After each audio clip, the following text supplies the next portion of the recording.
بہت بری لگے گی میری بات، خدا کے لیے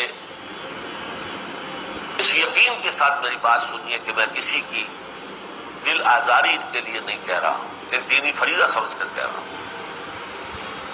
من رغب عن سنتی فلیس منی، جسے میری سنت پسند نہیں ہے، جو میری سنت سے اعراض کرتا ہے، اس کا مجھ سے کوئی تعلق نہیں۔ وہ لاکھ اپنی جگہ سمجھتا ہو کہ میں محمد کا امتی ہوں، میرا امتی نہیں ہے۔ ہو سکتا ہے ہم شفاعت کے امیدوار بن کر حضور کی طرف دیکھیں، حضور فرمائے دفع ہو جاؤ، تمہارا مجھ سے کوئی تعلق نہیں۔ میری سنت، اب سنت کسے کہتے ہیں؟ حضور کا طرز عمل، یہ مسلمان کی پہچان ہے، مسنون سنت، مسنون داڑھی، دور سے آپ کو پتہ لگے گا یہ مسلمان آ رہا ہے، ورنہ کیا پتا کوئی عیسائی ہے، کوئی بدھ پرست آدمی ہے، کوئی ہندو ہے، کون ہے کیا پتا؟ یہ ہماری پہچان ہے۔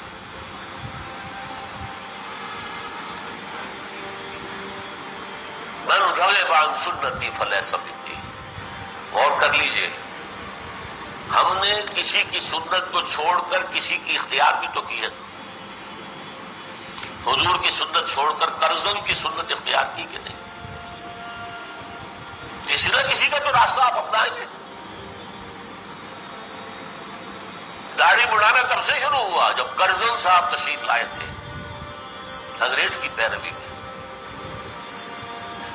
الناس علی دین ملوکہم، اور اب وہ روش ہے، چل رہی ہے، پوری دنیا کا معاملہ یہی ہے، بھیڑ چال ہے۔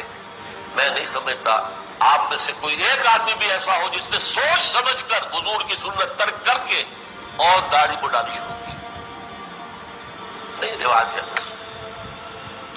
لیکن اس پر بھی ہمارے علماء اب کچھ کہنے کی پوزیشن میں نہیں رہے۔ جمعہ کے خطبوں میں تو یہ باتیں آنی چاہیے، کیا کہیں؟ دیہات میں جاگیردار یا کوئی زمیندار سامنے بیٹھا ہوا داڑھی بڑھائے ہوئے، کیا کہیں اس کے سامنے؟ شہروں میں بھی اکثر و بیشتر انتظامیہ کے افراد جو ہیں وہ داڑھی بوڑھے ہیں، کیا کہیں؟ لیکن میں آپ سے خیانت برتوں گا اگر میں اس کا ذکر نہ کروں۔ And it's never late, to late. اب بھی چاہے آپ کی عمر 60 کی ہو گئی ہو، 70 کی ہو گئی ہو، نہ گھبرائیے کہ کیا کہیں گے لوگ، داڑھی رکھیے، جوان ہے ضرور رکھیں، ضرور رکھیں، ضرور رکھیں۔ حضور کے ساتھ ہمارے تعلق